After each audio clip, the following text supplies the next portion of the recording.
Pues me van a hacer que se me suba el ego, considerando que todas las contestaciones vienen producto de mi intervención, pero como no soy ególatra, voy a tratar de contestar de manera general.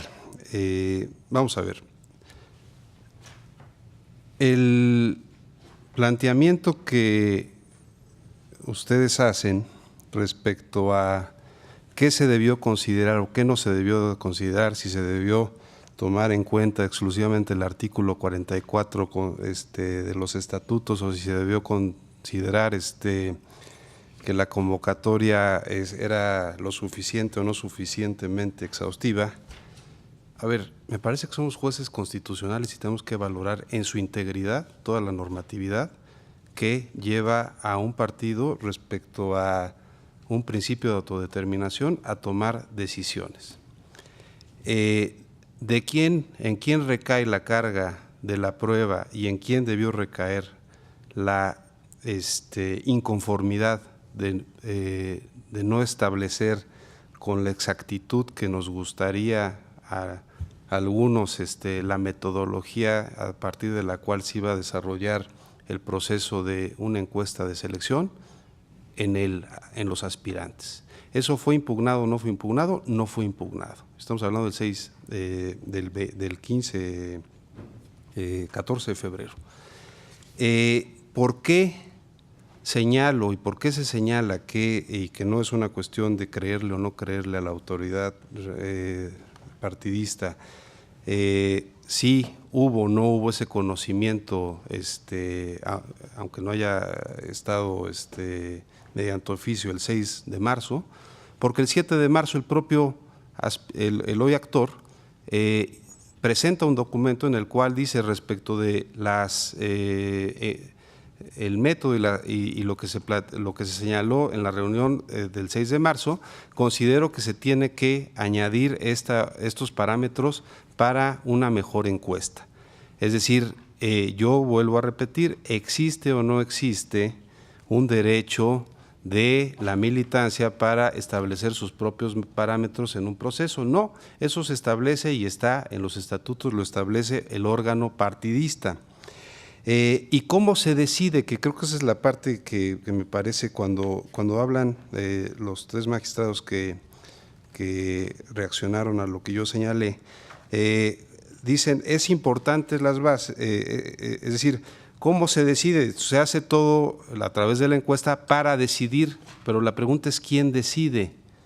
Y creo que estamos de acuerdo que quien decide son los órganos intrapartidarios, es decir, no decide el encuestado, deciden los órganos intrapartidarios y por supuesto que tienen que tomar todos y cada uno de los requisitos que prevé el estatuto, es decir, o no vamos a considerar si tiene o no tiene un buen perfil, si tiene o no tiene una trayectoria dentro del partido, si es militante o no es militante, es decir, hay requisitos básicos, luego hay otros requisitos que se establecen para el tipo de candidatura y luego está, por supuesto, el requisito establecido en la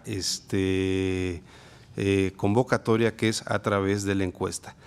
Yo quisiera traer aquí a su memoria un precedente que, por cierto, se votó por unanimidad, que es el JDC 65-2017.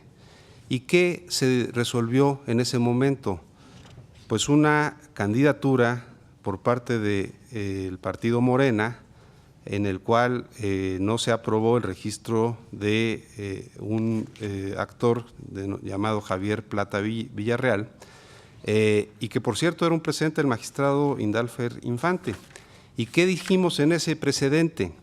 Pues dijimos que precisamente cuando se llega a ese momento mágico de tomar una decisión, establecimos, y lo establecimos con puntos y comas, que en dicho caso se sostuvo que la Comisión Nacional de Elecciones de Morena cuenta con atribuciones para analizar la documentación presentada por los aspirantes para verificar el cumplimiento de los requisitos de ley e internos, así como valorar y calificar los perfiles de los aspirantes a las candidaturas externas de conformidad con lo dispuesto en el artículo 46 ya citado del Estatuto de Morena y de acuerdo, subrayo, de acuerdo con los intereses propios del partido.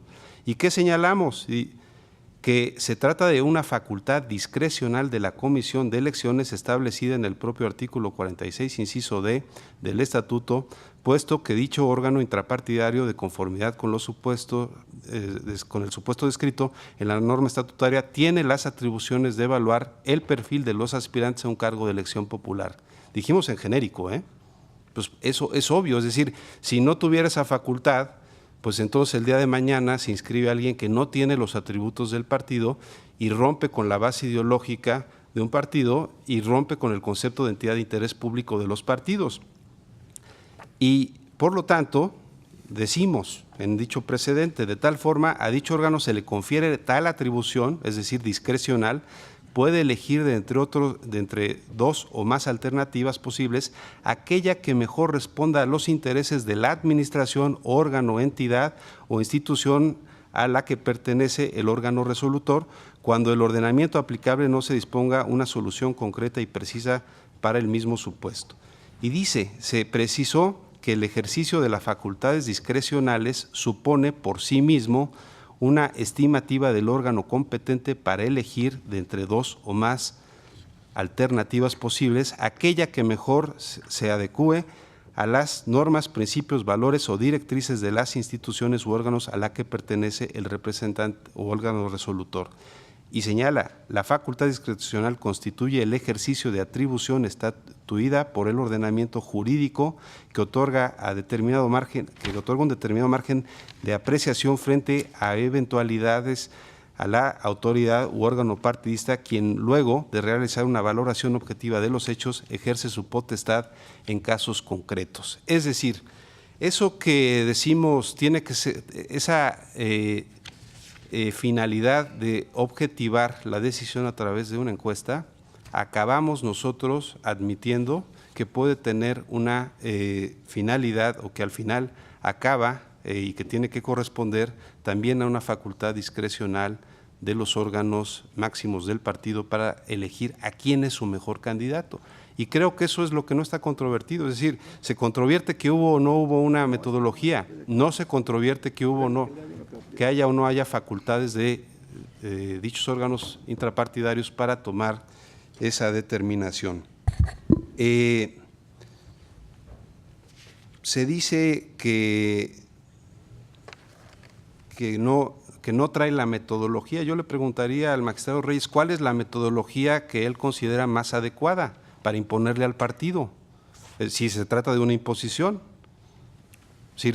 Y si esa metodología que él nos propondría es la que realmente va a generar la objetividad o es la que va a hacer que cambie al otro candidato. Es decir, nosotros tenemos una potestad para poder hacer eso, pregunto. Tenemos un conocimiento técnico para poder hacer eso, tenemos condiciones cuando aquí lo que establece la normatividad es que se conformará una comisión integrada por 3 especialistas técnicos de inobjetable honestidad y trayectoria elegidos por el Consejo Nacional para proponer las preguntas en las cuales está basada la metodología. Si eso no satisface sus criterios de honestidad, inobjetable honestidad y trayectoria de quienes hicieron las preguntas, pues yo pediría que también se pruebe, es decir, que exista, que el promovente haya dicho es que esos que hicieron las preguntas no tienen esa calidad, cuestión que tampoco fue controvertida.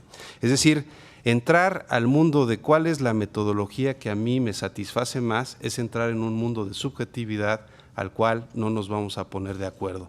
No nos ponemos de acuerdo en cuestiones que tienen que ver con cuestiones que están en blanco y negro en la ley. ¿Cómo nos vamos a poner de acuerdo en cuestiones que tienen que ver con medir preferencias y donde existen, como ya dije, múltiples variables y múltiples escuelas encuestas, digamos, de métodos de medición para establecer cuál es el más objetivo y cuál es el que satisface más a las necesidades de un partido político. Es por esa razón, presidente, que a mí me parecería ocioso volver a entrar en ese ejercicio. Y sí, lo que sí me interesa, de acuerdo y acorde con el proyecto que nos presenta a consideración, es que dicho partido acabe de transparentar esas dudas que quedan en torno a qué lo llevaron a plantear esas preguntas, cuál fue su motivación para que esas fueran las preguntas definitorias y por qué a partir de los resultados de esas preguntas consideraron que el hoy candidato a la gobernatura de Puebla es el candidato idóneo para poder seguir o no seguir en la contienda. Eso sería cuando. Muchas gracias.